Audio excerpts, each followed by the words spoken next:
পর্যবেক্ষণ যেটা, আমাদের 11 দলীয় জোট ক্ষমতায় যাবে, এক কথা ইনশাআল্লাহ। এটা আমার পর্যবেক্ষণ। ধন্যবাদ। যে প্রশ্নটা আদিল ভাই করেছেন, আদিল ভাইয়ের মনের ভাষাটা হয়তো আমি কতটুকু বুঝতে পেরেছি। গতকালকে মাছরাঙ্গা টেলিভিশনের একটি প্রতিবেদনের উপর ভিত্তি করে আমার এসএ নিউজ 24 বিডিতে আপনার এবং শরীফুল আলমের সমন্বয়ে মেঘনা ব্রিজের নিচে একটি সাক্ষাৎকার পর্ব অনুষ্ঠান হয়েছে। এটাকে আমি পর্যালোচনা করে একটি রিপোর্টও করেছি। আপনার প্রস্তাবনা ছিল আপনার ভৈরবের কৃতি সন্তান হিসাবে ভৈরবকে জ্বালা, যেটা ভৈরবের সর্বমহলের দাবি, ভৈরব জ্বালা বাস্তবায়ন হবে এবং জ্বালা পার্শ্ববর্তীমান জেলা হিসেবে গ্যাজেটভুক্ত হয়েছে।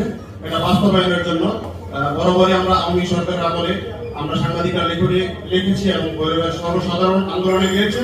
তো আওয়ামী লীগ সরকারের একটা বাধা ছিল ভৈরব জেলা বাস্তবায়নের ব্যাপারে, এবং বর্তমান যে সরকারের আপনার প্রতিদ্বন্দ্বী তাদের কাছ থেকে আমরা এরকম ভাবে শুনছি না ভৈরব জেলা বাস্তবায়নের বিষয়টি। আপনার মুখ থেকে শুনে আশান্বিত হয়েছি যে ভৈরব জেলা বাস্তবায়নের একজন প্রতিদ্বন্দ্বী যিনি জাতীয়ভাবে প্রতিনিধিত্ব করে সংসদে অধিবেশনে যারা বাস্তবায়ন করবেন, সেই ক্ষেত্রে আমাদের যেহেতু একটা সংবাদ সম্মেলন হচ্ছে, এখানে অধিকাংশ সাংবাদিক আছে, কালকে জনসভায় অনেকেই থাকতে পারবে কিনা জানি না, সেই ক্ষেত্রে আপনার একটি অভিমত যে ভৈরব জেলা বাস্তবায়নের ব্যাপারে আপনার যে ভূমিকাটা জাতীয়ভাবে কতটুকু রাখবেন, এবং এটা আমাদের ভৈরবের সর্বসাধারণের প্রাণের দাবি। ধন্যবাদ। ভৈরবের সন্তান হিসেবে জন্ম, বেড়ে ওঠা, রক্ত, এই সব কিছুকে মিলে পৃথিবীর যে কোনো জায়গা থেকে ভৈরব আমার কাছে সবচেয়ে প্রিয় জায়গা, কারণ আমার জন্মভূমি।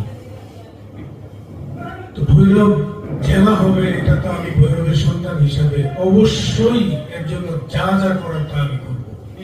এখানে আমার কোনো রাজনৈতিক বিষয় নাই। এটা কোন দল খুশি হবে, কে খুশি হবে, কে বেজার হবে, কে আমাকে ভোট দিবে আর না দিবে, এটা আমার কাছে খুব বিবেচ্য বিষয় না। আমি যদি বাংলাদেশের কোথাও যেতে পারি আর আমার হাতে ন্যূনতম ক্ষমতা